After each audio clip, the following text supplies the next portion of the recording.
بسم الله الرحمن الرحيم الحمد لله والصلاة والسلام على رسول الله.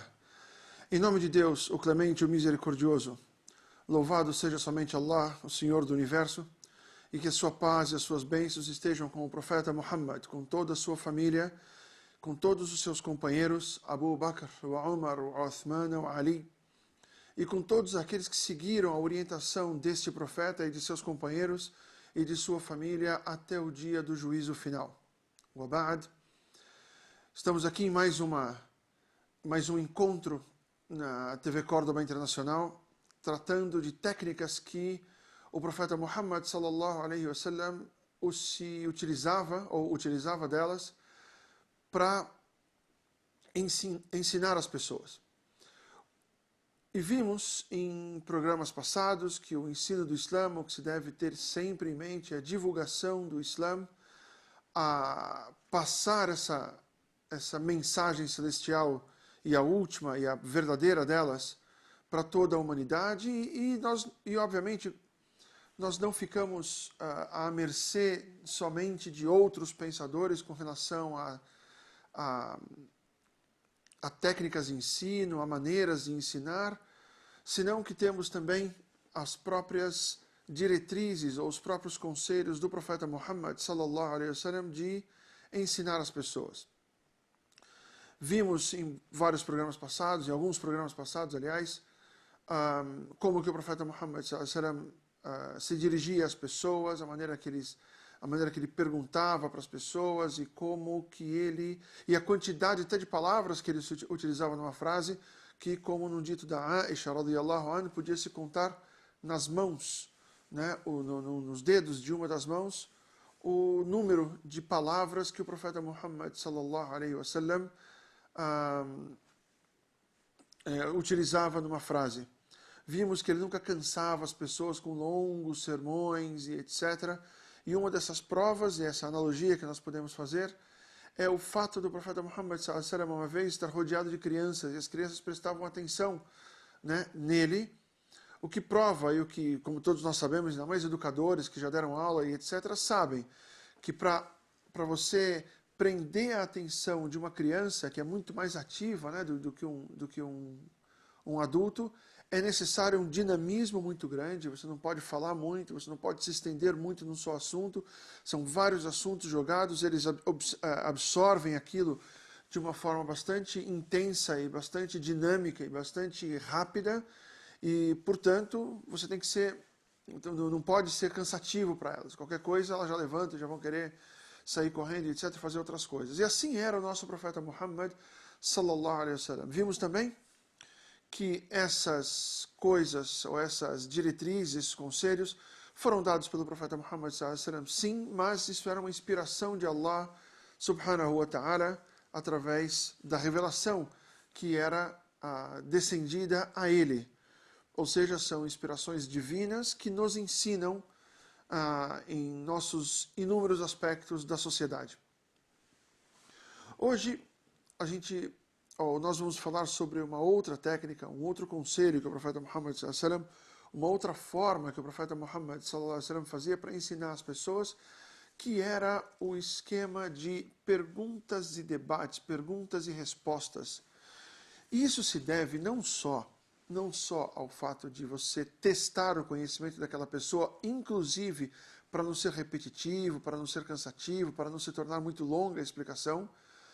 Você joga uma pergunta para a pessoa e a partir da resposta dela,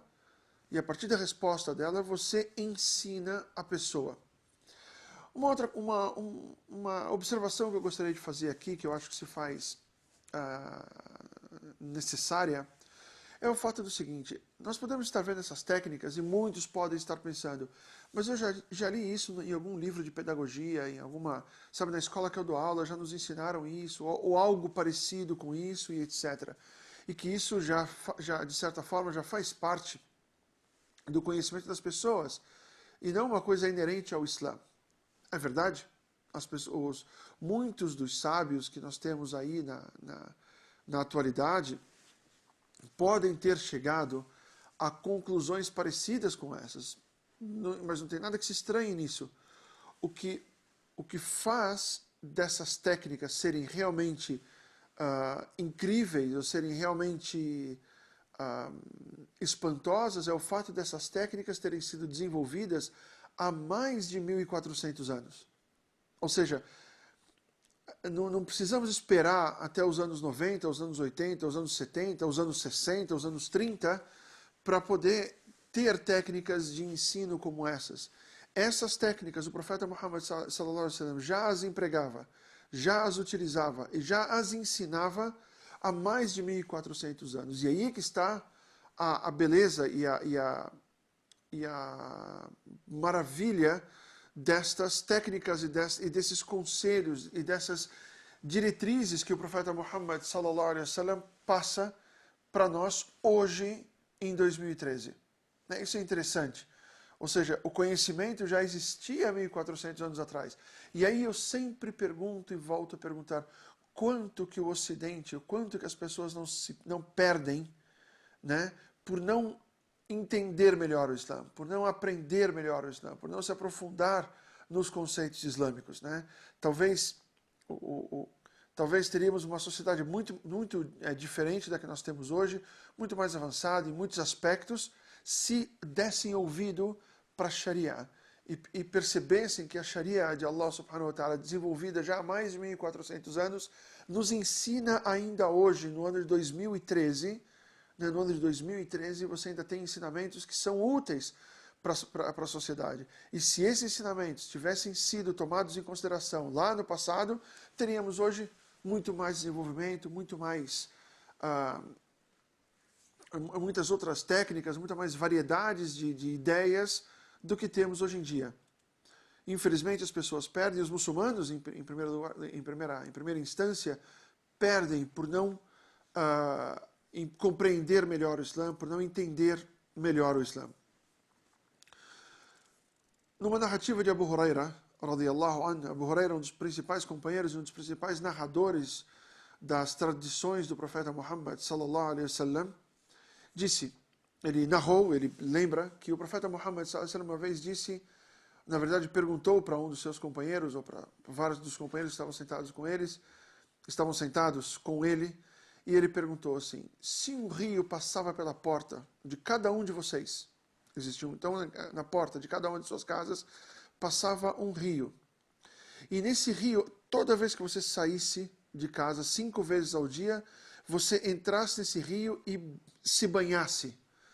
Quando você sai desse rio, ainda por acaso, depois de 5 banhos nesse rio, permaneceria algum tipo de sujeira no seu corpo?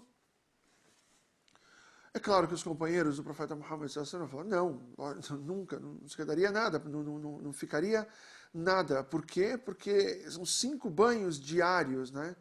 E então o profeta Muhammad disse exatamente, e este é o exemplo das 5 orações diárias, com as quais Allah apaga as faltas anteriores, ou apaga os principais, ou os pecados menores. Interessante. Primeiro, que nós vemos esse hadith, um breve comentário desse hadith, o profeta Muhammad primeiro joga uma ideia para os seus companheiros. Ele joga uma ideia. Imagine que na frente das suas casas passa um rio e que vocês se banhassem nesse rio 5 vezes ao dia. Saísse de casa, banhasse e saísse pelas ruas. Seria lógico que depois desses 5 banhos em um dia, hoje em dia nós normalmente não tomamos 5 banhos diários. Mas imagine que você tomasse 5 banhos todos os dias, banhos bem tomados, com atenção, com zelo e com cuidado para poder tirar todo e qualquer tipo de impuridade ou de sujeira do seu corpo, da sua roupa e etc. Ou seja, imagine 5 vezes ao dia, você para tomar esse banho com atenção, com calma, não tomar aquele banho rápido, mas tomar atenção, com calma e etc. Ficaria algum tipo de sujeira? Não ficaria nenhum tipo de sujeira. É óbvio que não ficaria nenhum tipo de sujeira. Ou seja, a ideia está jogada. Então ele explica um dos benefícios das 5 orações que nós fazemos ao dia. Ou seja, esse é o exemplo das 5 orações com as quais Allah subhanahu wa ta'ala apaga as faltas, limpa os pecados. Um pequeno comentário. as faltas ou os pecados que Allah subhanahu wa ta'ala apaga com as 5 orações são as faltas menores, são os pecados menores, não os grandes pecados. Os grandes pecados dependem de arrependimento, depende de um compromisso com Allah subhanahu wa ta'ala que você vai cumprir, depende do arrependimento, do compromisso com Allah subhanahu wa ta'ala de que você não vai voltar a fazer aquela falta e etc. Ou seja, essas pequenas faltas que são apagadas com a prática das orações são aquelas pequenas faltas que às vezes nós não percebemos que cometemos ou nem mesmo sabemos que cometemos. E, portanto, não temos tempo de nos arrepender ou às vezes passa e você acaba não se arrependendo propriamente, de maneira própria. Ou seja, lembrem-se, não é que rezar 5 vezes por dia apaga todos os pecados e está tudo certo. Não é assim. Essas faltas são as faltas menores. As faltas maiores dependem de arrependimento, pedir o perdão desse pecado maior para Allah subhanahu wa ta'ala, com o compromisso com Allah subhanahu wa ta'ala de que você não mais vai voltar a fazer ou a cometer essas faltas.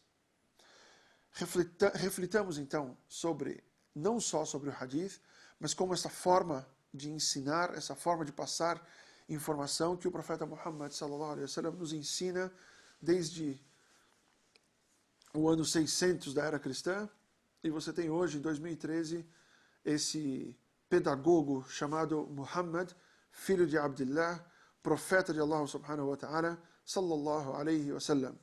Que a paz e as bênçãos de Allah subhanahu wa ta'ala estejam sobre o profeta Muhammad. Que as paz e as bênçãos de Allah subhanahu wa ta'ala estejam sobre aqueles que seguiram o seu exemplo e seguem o seu exemplo e praticam as boas obras com a sincera intenção de seguir ao profeta Muhammad sallallahu alaihi wasallam. E essa é a importância de seguir a sunnah, de se conhecer a sunnah, ou seja, as tradições do profeta Muhammad sallallahu alaihi wasallam, e de praticar essa sunnah diariamente nas nossas vidas. Dessa forma alcançamos a satisfação de Allah subhanahu wa ta'ala nessa vida e, inshallah, na próxima vida também.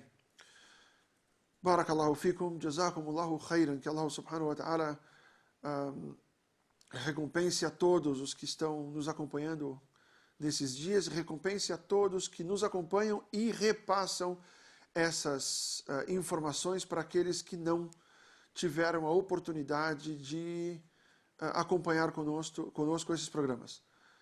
Shukran, wassalamu alaikum wa rahmatullahi wa barakatuh.